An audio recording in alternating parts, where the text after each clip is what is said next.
Hello guys. तो अब हम हमारे थर्ड चैप्टर का सेकंड टॉपिक पढ़ने जा रहे हैं जिसका नाम है फीचर्स ऑफ इंडियन एग्रीकल्चर। तो इंडियन एग्रीकल्चर के क्या क्या फीचर्स थे वो देखते हैं। पहला है लो प्रोडक्टिविटी। लो प्रोडक्टिविटी कैसे होता था? क्योंकि उनके पास उनका जो आउटपुट था वो ज़्यादा नहीं था, बहुत लो था। आउटपुट लो क्यों था? कि उनके पास अच्छी मशीन्स नहीं थी, अच्छी मशीन्स नहीं थी, ठीक है ना। इसलिए उनका आउटपुट भी लो था। इसकी वजह से क्या हुआ, जो प्रोडक्शन लेवल था वो भी नीचे चला गया, जिसको लो प्रोडक्टिविटी जिसकी वजह से था। ये उसका फीचर था। नेक्स्ट है डिपेंडेंस ऑन रेनफॉल। जैसे कि आपको पता था कि पहले में इरिगेशन फैसिलिटीज़ इतनी अच्छी नहीं थी, तो जो फार्मर्स थे वो मेनली सिर्फ रेनफॉल पे डिपेंड होते थे अपने कल्टीवेशन के लिए। उनके पास और कोई ज़रिया नहीं था पानी लाने का। तो अगर गुड रेनफॉल मतलब होता था गुड आउटपुट, ठीक है, और बैड रेनफॉल मतलब होता था बैड आउटपुट।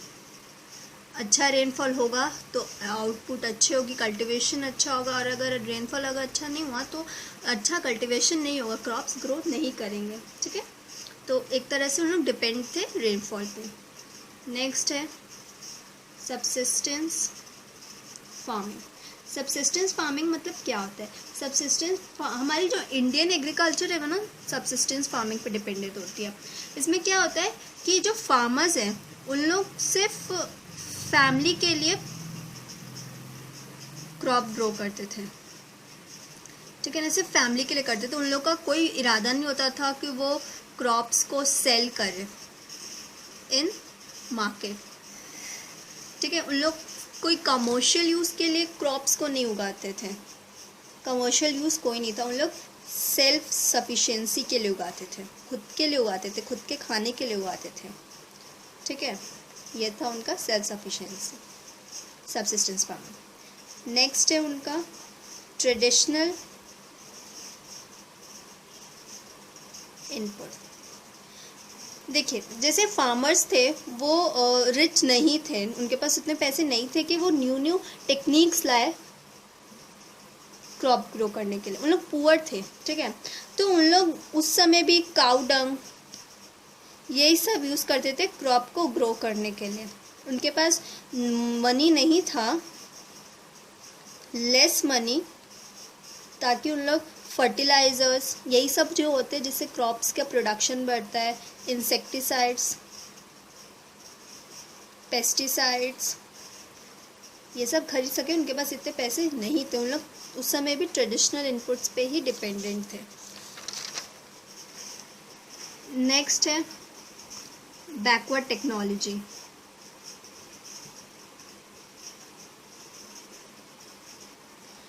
जो हमारी इंडियन फार्मर्स थी ये ज़्यादा मतलब इन लोग ज़्यादा रिच नहीं थे, ठीक है। Most of the farmers were poor. तो और इंडिया में फार्मर्स भी ज़्यादा नहीं थे, स्मॉल इन साइज। उनके पास ज़्यादा पैसा नहीं था ताकि उन लोग न्यू टेक्नोलॉजी अडॉप्ट कर सके।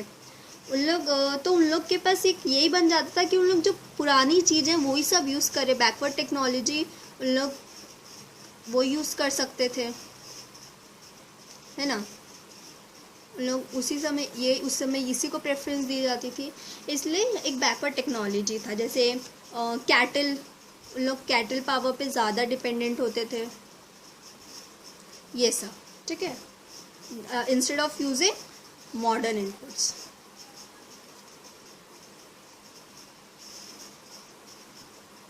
है ना। नेक्स्ट है डिस्गाइज्ड अनएम्प्लॉयमेंट।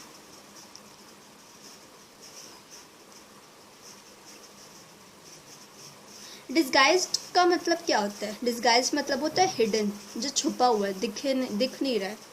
अनएम्प्लॉयमेंट मतलब पता है, जब कोई एम्प्लॉय नहीं होता उसको अनएम्प्लॉयमेंट बोलते हैं। तो देखिए क्या होता था ना कि जैसे एक फार्मर की फैमिली है, तो उसमें जितने भी मेंबर्स हैं, मान लीजिए 4 मेंबर्स हैं, तो चारों के चारों एक ही पीस ऑफ लैंड में काम करते थे, ठीक है, चारों एक ही पीस ऑफ लैंड में काम करते थे। जबकि अगर मान लीजिए वही पीस ऑफ लैंड में सिर्फ 2 जन काम करे तो भी चलेगा, बट उन लोग के पास जैसे लैंड नहीं था तो उन लोग चारों जन एक ही जगह काम करते थे। इसको बोलते डिस्गाइज्ड अनएम्प्लॉयमेंट। 2 जन काम करेंगे तो भी चलेगा, लेकिन उन लोग 4 जन काम करते थे क्योंकि उनके पास लैंड नहीं था, ताकि उन लोग दूसरी जगह कर सके। एक जॉइंट फैमिली सिस्टम होता था, मतलब एक ही फैमिली एक ही जगह पूरा कर रही है, ठीक है, उसको बोलते हैं डिस्गाइज्ड अनएम्प्लॉयमेंट। इससे क्या होता था कि देखा जाए तो एम्प्लॉय है उन लोग, लेकिन अच्छे तरीके से एम्प्लॉय नहीं है ना। 2 जन काम करेंगे तो भी चलेगा, ज़बरदस्ती के 4 जन काम कर रहे हैं।